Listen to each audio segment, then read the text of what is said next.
cari dukun kampung, bidan kampung, dukun yang nggak pakai jin, dukun sunan.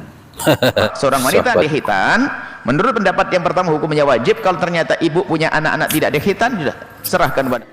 Dulu tuh ada perempuan di Madinah yang kerjanya menyunat, menyunat wanita. Lalu Nabi SAW mengatakan kepada perempuan ini, dan hukum khitan ini ada 3 pendapat dari para ulama. Pertama, wajib untuk laki-laki, wajib untuk perempuan. Keduanya disebut wajib. Kedua, wajib untuk laki-laki, sunnah untuk perempuan. Oke?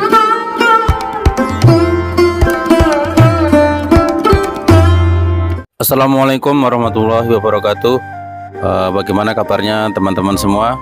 Semoga sehat selalu dan tetap dalam lindungan Allah Subhanahu wa Ta'ala. Baik teman-teman, berjumpa kembali dengan channel yang membahas tentang kajian-kajian ataupun hukum-hukum Islam yang akan disampaikan oleh ustadz-ustadz ya, yang telah admin kumpulkan dalam video ini. Dan untuk kesempatan kali ini ya, admin akan membahas mengenai hukum khitan bagi perempuan. Hukumnya ini wajib, sunnah, ataukah mubah, atau apa hukumnya? Mari kita sama-sama dengarkan penjelasan daripada ustadz-ustadz yang telah admin kumpulkan dalam video ini.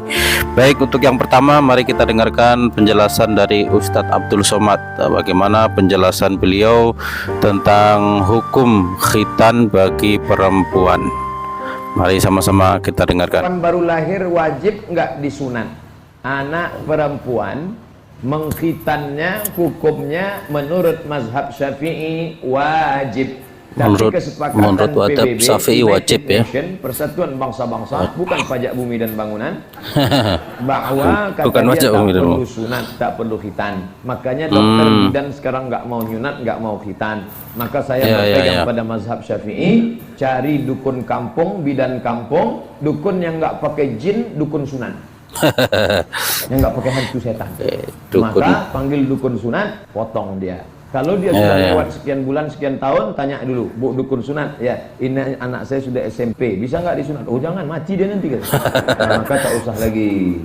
Siap. Untuk apa gunanya? Kata Nabi, ya khattana, hai tukang sunat, potong, tapi jangan terlalu banyak, karena kalau terlalu banyak nanti perempuan jadi frigid, dingin, tak ada hawa nafsunya. Tapi kalau tidak dipotong, maka memicu hawa nafsu seksual. Pakaiannya sempit, alat genetikalnya memicu seksual, tontonannya seks porno, makanannya memicu hawa nafsu. Kalau tak disunat, maka terjadi zina. Itulah terjadi, dia menarik laki orang, menarik anak gadis, gatal dia nanti. Oleh sebab itu maka kita sunat dia. Anak ustaz, anak saya belum bersunat karena laki-laki. Baik, itu dia penjelasan dari Ustadz Abdul Somad. Beliau menjelaskan bahwasanya khitan bagi perempuan ini ya, menurut mazhab Syafi'i itu hukumnya wajib ya, walaupun dari PBB tadi ada yang beliau jelaskan itu ada larangan untuk khitan perempuan. Baik, selanjutnya kita dengarkan penjelasan dari Buya Yahya. Bagaimana penjelasan beliau tentang khitan bagi perempuan, apakah hukumnya? Mari sama-sama kita dengarkan. Khitannya bagi perempuan. Khitannya bagi perempuan. Di dalam mazhab kita Imam Asy-Syafi'i radhiyallahu ta'ala anhu, dan ini juga seiring dengan mazhabnya Imam Ahmad ibn Hanbal dan Imam Abu Hanifah, kecuali mazhab Malik. Mazhab Imam Syafi'i bahwa khitan itu wajib bagi laki dan perempuan. Harus paham. Biarpun wanita, anak gadis wajib dihitan. Ini dapat yang pertama. Iya. Ada pendapat yang kedua dalam mazhab Imam Syafi'i yang kuat juga, wanita tidak wajib dihitan. Kalau laki mutlak, dalam mazhab Syafi'i laki wajib dihitan. Ada pendapat yang tidak wajib. Kalau mazhab Imam Malik adalah sebuah kemuliaan saja, laki itu dihitan. Dan berbedanya mazhab ini adalah penting. Ya. Untuk umat yang berbeda-beda.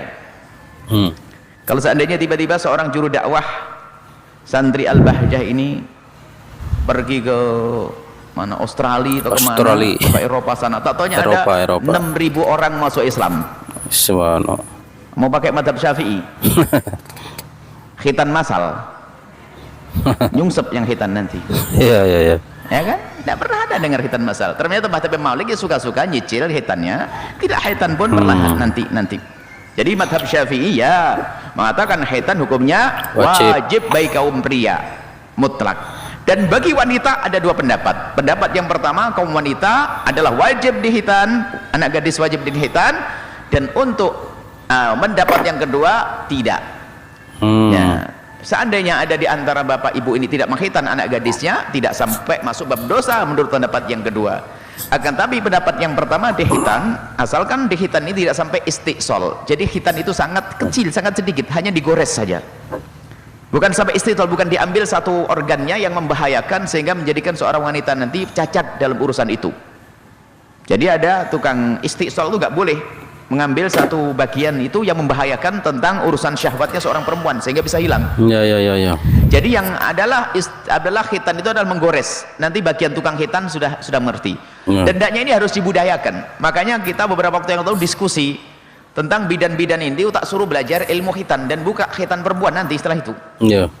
Khitan anak gadis. Jadi sedikit sekali hanya digores begitu saja menjalankan sunnah baginda Nabi Muhammad SAW, perintah dari Nabi SAW, dan lakukan dan tidak susah.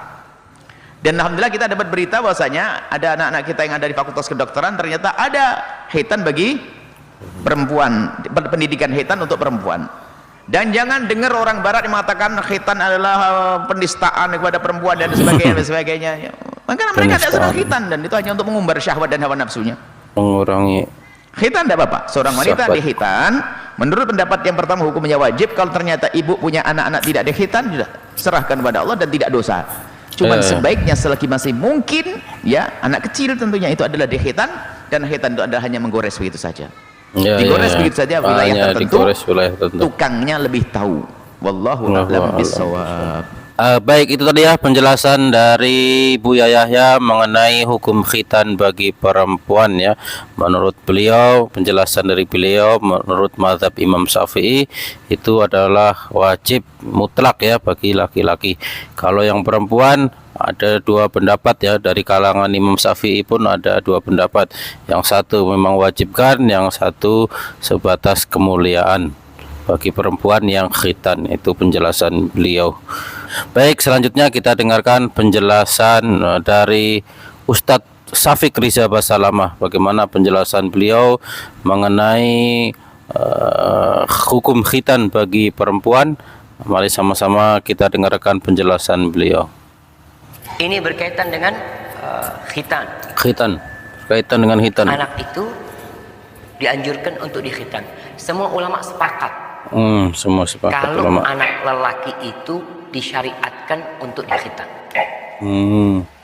Adapun ya. Untuk anak wanita terjadi khilaf di antara mereka tentang hukumnya. Apakah itu wajib? Apakah wanita, itu khilaf. sunnah atau itu khilaf hanya hukum. sekedar kemuliaan saja? Di sini Al-Imam Ibnu Qudamah rahimahullahu taala mengatakan innal khitana wajibun 'alar rijal. Dia mengatakan bahwasanya khitan itu wajib atas kaum lelaki. Wa makramatan wa makramatun fi haqqin nisa. Dan itu adalah sebuah kehormatan bagi para wanita. Kehormatan bagi para wanita. Wajibin alaihinna. Di sini disebutkan bahwasanya itu bukan wajib atas perempuan untuk khitan. Bukan wajib. Di sini berkaitan dengan khitan para wanita. Kemudian ada riwayat dari Imam Ahmad mengatakan bahwasanya wajib buat lelaki dan perempuan. Dua-duanya wajib. Para ulama berdalil atas hukum khitan buat wanita adalah dengan hadis Ummu Atiyah radhiyallahu anha. Ummu Atiyah Dia radhiyallahu berkata, anha. "Inna imra'atan kanat takhtinu bil Madinah." Dulu tuh ada perempuan di Madinah yang kerjanya menyunat. Menyunat wanita. Lalu Nabi SAW mengatakan kepada perempuan ini, "La tanhaki fa inna dzalika ahdha lil mar'ah wa ahab ila al-mar'ah." Kata dia, kau jangan habisin tuh ketika mengkhitan perempuan itu. Karena itu akan lebih menguntungkan buat wanita dan lebih disukai oleh suaminya. Jadi ini berkaitan dengan khitan perempuan. Tadi itu ada khilaf di antara para ulama. Tapi sebagian mengatakan itu hanya kemuliaan. Hanya kemuliaan ya. Lebih condong dengan pendapat yang mengatakan itu kemuliaan buat wanita, tidak wajib buat mereka. Kalau mereka mau khitan tafadhal, tapi kalau lelaki maka wajib bagi mereka untuk khitan. Ini pendapat yang rajih.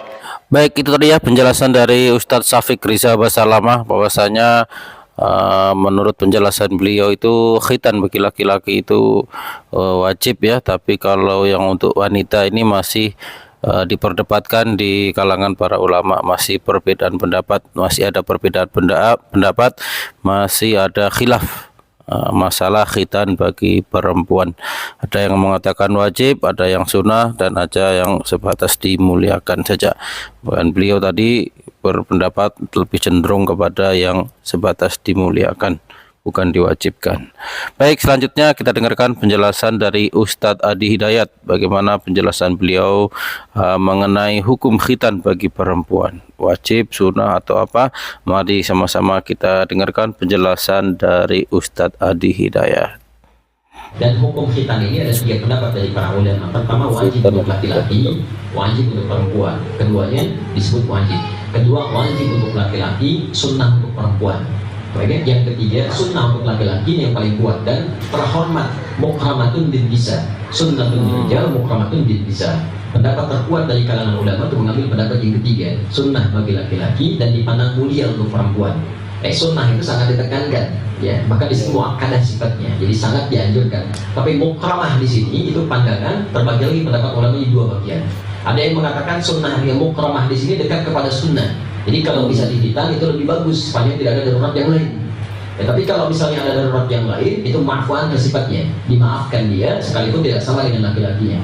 Karena itu ketika ada perempuan dihitan, Nabi pernah mengatakan hati-hati ya, jangan sampai berlebihan gitu ya. Nah, kalimat Nabi ini dipahami berbeda oleh 2 hal. Ulama sebagian besar memahami tetap syariat khitan itu berlaku, tapi dengan penuh kehati-hatian, jangan sampai melukai bagian yang tidak boleh kemudian terlukai.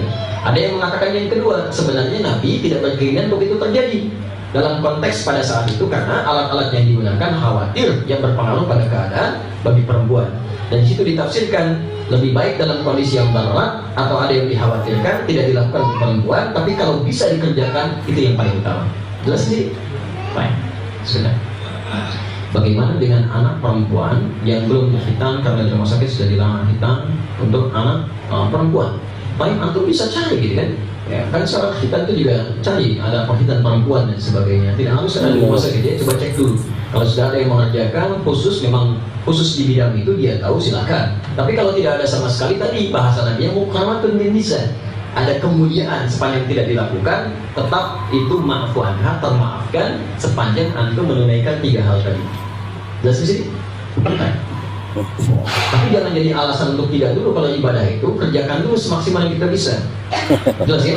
Kalau sudah kita kerjakan semaksimal kita bisa, baru kita bertawakal kepada Allah. Baik, itu tadi ya penjelasan dari Ustadz Adi Hidayat mengenai khitan, hukum khitan bagi perempuan.